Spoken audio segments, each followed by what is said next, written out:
just like, by the time you're explaining, what have I done? It is very difficult. It's difficult to explain your own voting system.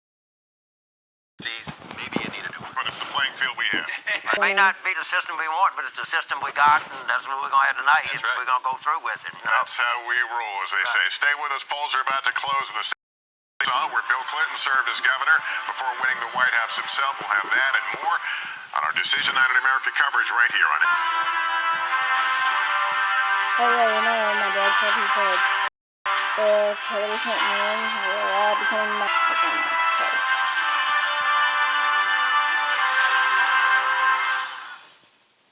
I'm gonna stay here actually.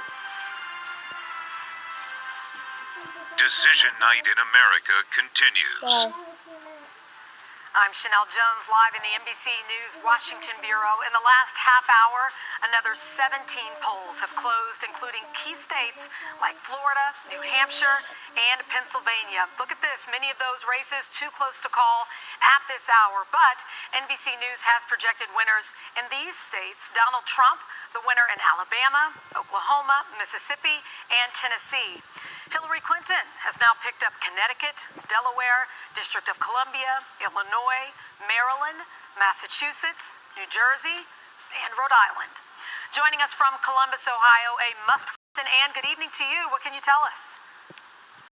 Hi, Chanel. Well, the good news out of Ohio is that there have been very few voting problems here today. You know, earlier before this election, there was a lot of concern about whether there would be voter intimidation. In fact, the Democratic Party in this state went as far as to the Supreme Court trying to get a group called Steal the Vote, Stop the Steal from intimidating voters at Ohio polling places. The Supreme Court said, no, you don't have to do that. The voter intimidation laws are strong enough. And as a result, very few problems, only one lawsuit filed here in Ohio over any kind of voting irregularity, and that was dismissed. The polls closed about an hour ago. We are starting to see numbers come in, but as you said, this is a very close race at this point, and key, certainly for Donald Trump, Ohio is a must-win state for him if he is to advance to the White House. Chanel? And obviously no Republican has reached the White House without winning Ohio. What's the mood there? There is so much attention being paid to Ohio. Is there any buzz that you can kind of give us a mood, if you will? I think the mood here is like much of the country, Chanel, is that people are just glad this day has come, and they're very anxious to see the result. But what you'll see in Ohio is, as we watch these results, it is sort of a get-out-the-vote effort that was very sophisticated on the part of the Democratic Party and Hillary Clinton versus more enthusiasm that Donald Trump was counting on. As one GOP source told me, he really has kind of a cobbled-together get-out-the-vote effort here. And there was a split with the state party, so the state party focused on the senatorial race and down ballot and didn't pay a whole lot of attention to the top of the ticket. Chanel? And finally, I don't know if you're able to speak to this, in some of the states around the country, we were seeing these long lines, but voters were enthusiastic about casting their vote. What did you see there?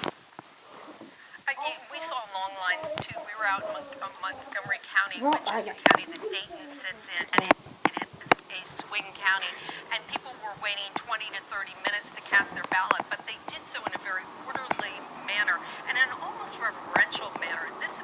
Clearly, Ohioans have taken their right to vote very, very seriously. Chanel? That's good to hear. NBC's Ann Thompson, thanks for talking with us this evening.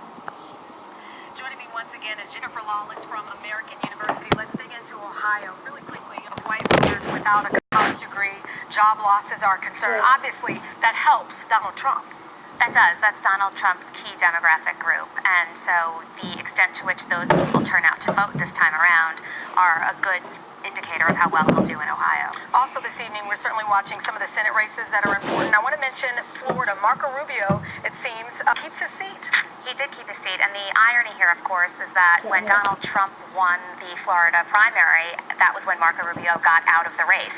And tonight, it's clear that Florida voters want Marco Rubio, and they're not yet decided on Donald Trump. And another one that a lot of people are watching around the country, the state of Illinois, looks like the land of Lincoln, delivers a win for Democratic Representative Tammy Duckworth. Right, so this is a Democratic pickup. It's also a pickup in terms of the number of women serving in the Senate, and it marks a pretty substantial incumbent dominant defeat. I was just about to say, I realize that people all around the country are watching, so sometimes they don't know the ins and outs of some of the particular races. But what should the takeaway be so far with these two Senate races?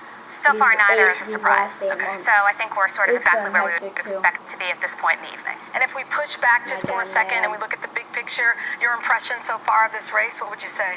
Again, no surprises yet. Once we start hearing about outcomes in North Carolina, Virginia, Florida, Ohio, New Hampshire, I think we'll have a little bit more of an idea of where the night's going. You use the word yet. Does that mean you think we'll see some surprises?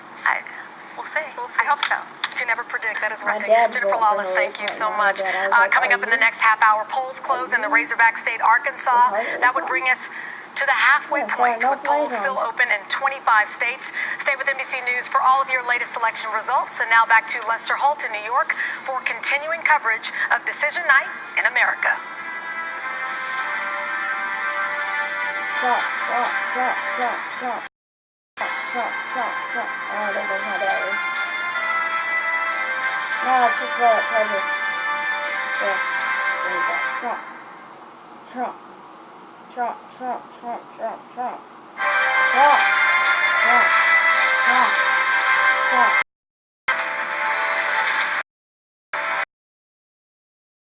coverage representative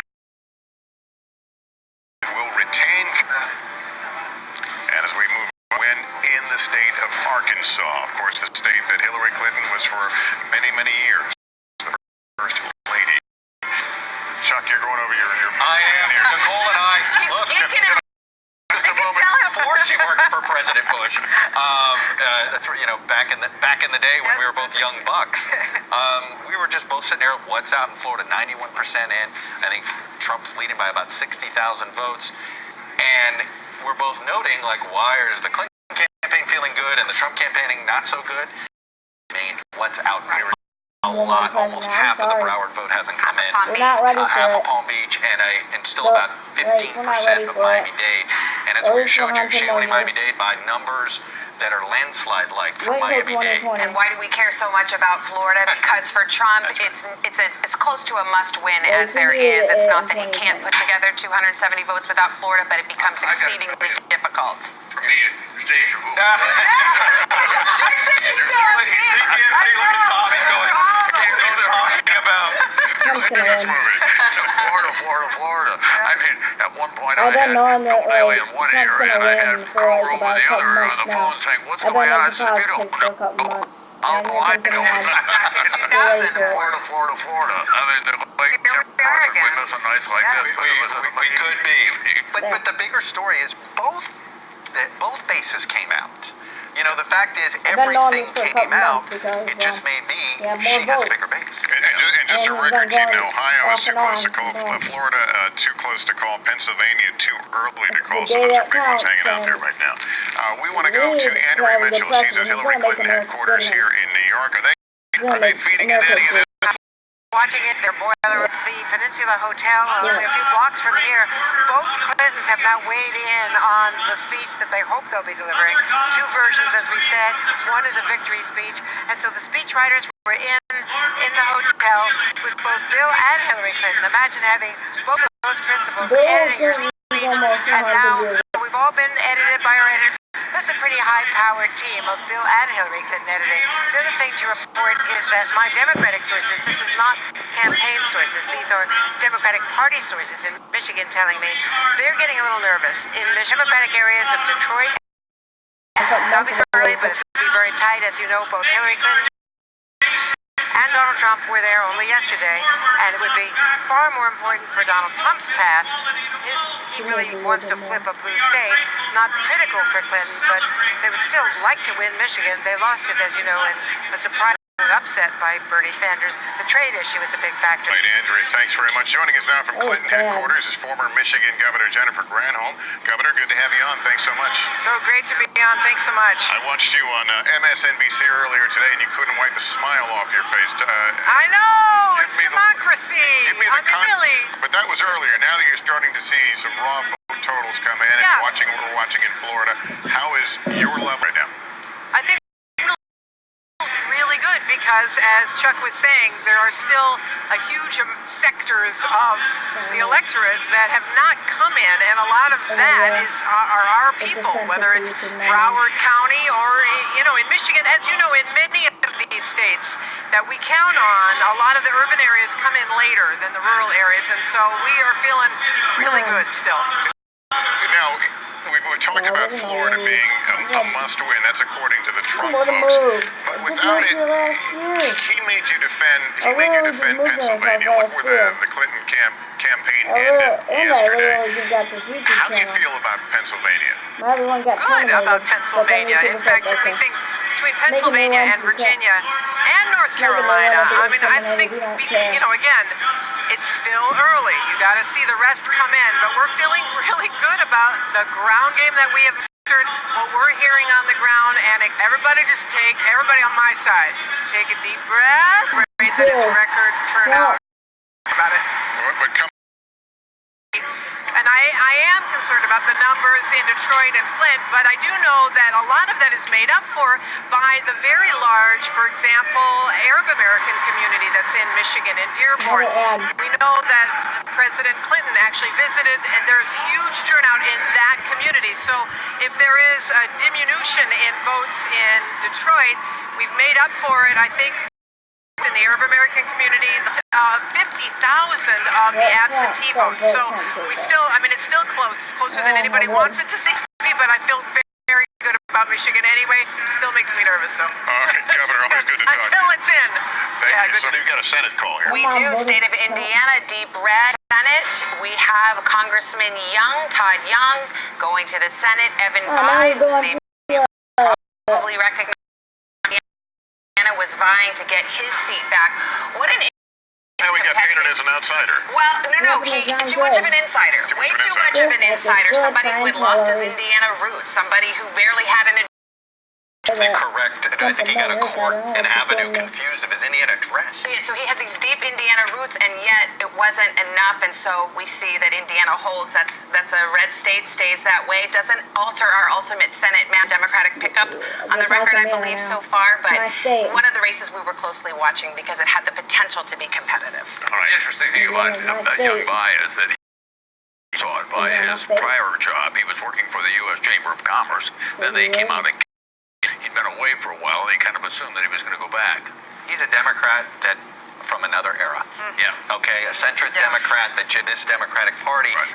Forget when he left the Senate, he needs to serve, and yet here we are in 2016. He was trying to get back in, but no dice. No dice. And you mentioned Karl Rove. I mean, this sort of spells known unknowns. It's a known unknown how the top of the ticket's going to turn out, but Republicans, I'm hearing from all over the country, feeling very cheered by this Senate seat and other down ballot races. Hallie Jackson has another look at exit polling, specifically what women voters. Ago at that primary debate for Donald Trump was about his comments about women. Here we are on election night, and take a look at what our early exit polls are telling.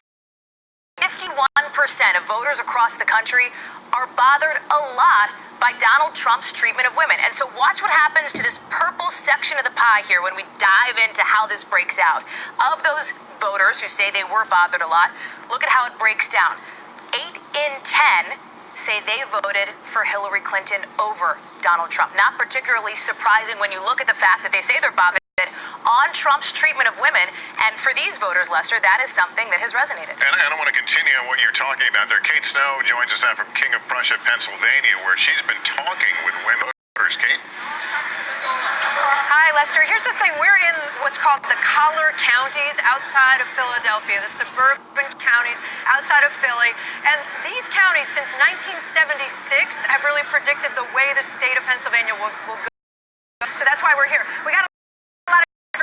I wanted to talk to a few women over here who are actually all Hillary Clinton supporters. Barge in for a second. So Jennifer, you were telling me that you voted Republican up until recently, but today you voted for Hillary Clinton. Oh, definitely. And why? Because she's knowledgeable. She's the most qualified candidate running for office, and I agree with a lot of the things that she stands for. We were just talking about the exit polling, and a lot of it is showing that many women were turned off by Donald Trump. Is that part of what motivated your vote? Definitely. I think that the derogatory said into the media have been repulsive. I'm also reproductive rights are important to me. Don't try to make America great. Sheila and Vicky are both wearing lace and white on purpose. What's that about, Sheila? It's a call out to the suffragettes who called for the original women's votes, and it's such a historic day having a female candidate for a major party, so we wanted to kind of recognize that. If she wins tonight, you told me you're in your 30s, you guys are millennials. What does that mean for you if Hillary Clinton pulls this off? It's just such an important event that I will be so impressed if she wins and so happy because of what I value, and she really on that, and it's just an incredible candidate. Thank you guys so much for sharing a little bit. I appreciate it. As I said here, in terms of these four, a long time after the official poll closing, so polls closed here at 8 o'clock, but they think there are people, they may be at it until late. We're going to check in with more of our correspondents, fanned out across America in key battleground states, what they're seeing on the ground when America coverage continues. Is sponsored by Amazon Echo. Get real-time election results throughout the night. I've seen this. The first election women could vote in was in 1920, when your great-grandmother was drinking Coca-Cola out of a glass bottle and riding around in a souped-up Ford. But it wasn't all fun. For suffragists, the struggle had been building for decades. Activists were routinely arrested starting in the 1870s when advocates like Elizabeth Cady Stanton and Susan B. Anthony defied the law to cast ballots. In 1913, a violent mob attacked a peaceful demonstration of suffragists in D.C., led by activist Alice Paul. The next year, Paul was arrested and staged a prison hunger strike, which got her sent to a sanitarium. A handful of states had agreed to allow women to vote by the early 1900s, but most adamantly opposed it. So, activists stepped up their game. At the 1916 Democratic National Convention in St. Louis, they staged a dramatic 12-block-long demonstration, dressed in all white, which may explain some of Hillary Clinton's fashion choices. The early suffragettes' hard work finally paid off when the 19th Amendment was ratified to allow women to vote just in time for Election Day 1920, the year Republican Warren Harding defeated Democrat James Cox. Stanton and Anthony didn't live to see their work pay off, but nearly 100 years later, their legacy endures. So remember, while a woman's right to vote may seem basic here in the red, white, and blue, when you head to the polls, be sure to thank the women in white.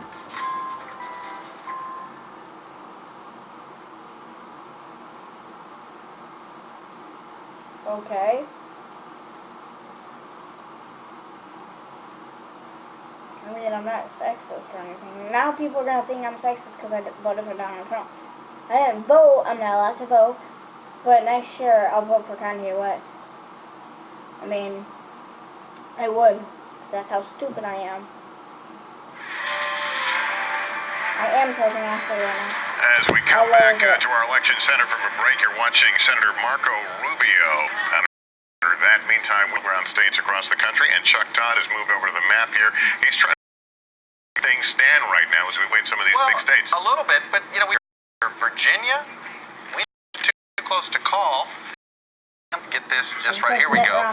This was a question about whether he would do well with some evangelicals. And look here, I mean, the numbers are big for Trump and Trump territory too. This goes to, and Nicole, you were sharing with me Steve Schiff for Obama, both in 08 and 12. He said everybody's vote totals have been shattered in the state of Florida. We're going to have a record. A lot of people thought, and she's doing well in the Northern Virginia, but he's doing well in Trump country. We're all waiting with bated breath for when the polls close in Michigan. As you know, the Clinton folks were rushed in to defend what they thought was a sizable lead in Michigan. Kevin Tibbles is at a Trump watch party in Grand Rapids, Michigan. How are they feeling about this night? Well, people here tonight have been listening to you folks, Lester, talking about how Michigan, all of us who have come into play here, people here first say that in Western Michigan, which is where Grand Rapids is, had to come in here yesterday. But of course, being a GOP rally here this evening, they were all out after midnight last night because Donald Trump made one of his final stops here. Grand Rapids all of a sudden is on the map with regards to this election campaign, Lester. They've also listened to the fact that in the Democratic areas in and around Detroit, people are now saying that the turnout was not very good. Well, here in Western Michigan, which there are very strong Republican pockets, like the one I'm speaking to you from, they're saying that the lines were down the street when they got there this morning. They are very sort of encouraged by what they say they saw on the streets here in Michigan today, Lester. All right, let's stay in the Middle East. At House Speaker Paul Ryan's headquarters in Janesville, Wisconsin, Midwest. Hey, Kelly. Good evening, Lester. This is unusual. House Speaker Paul Ryan is actually in the room here. He is over my left shoulder, milling about with some of the guests who have come to his headquarters tonight. For Paul Ryan, this is really kind of a three-level night. His own House race, which he expects to win easily, kind of a position for the future of the party. Will he be and continue to be the highest-ranking Republican in elective office? And, of course, if Donald Trump were to win, that would put him in the second spot. And what happens next for the congressional majority? It's expected the House will hold its majority. What will happen on the Senate side? And how will Congress have a partnership with the new president, whomever that is? But it is a bit unusual, and I guess it's a sense of how Paul Ryan expects his own personal night as a candidate to go, that he is here in the room greeting supporters, hugs directly behind me, talking with folks who have been a part of his life here in Janesville. I'm told he will speak fairly early this evening and will reflect on his own race and not wait for the whole night to resolve itself. He'll have plenty to say about all of that in the next few days. Lester? Shakes out tonight. Nobody grappled more publicly or painfully with their endorsement of Donald Trump than Speaker Ryan. And people who were longtime Paul Ryan staffers and advisors and who sort of had come into and out of the presidential race in 12 onto the Romney ticket and remained advisors, had hoped that he would take a principled stand against a nominee that a lot of establishment Republicans thought just stood for everything that Paul Ryan had worked for.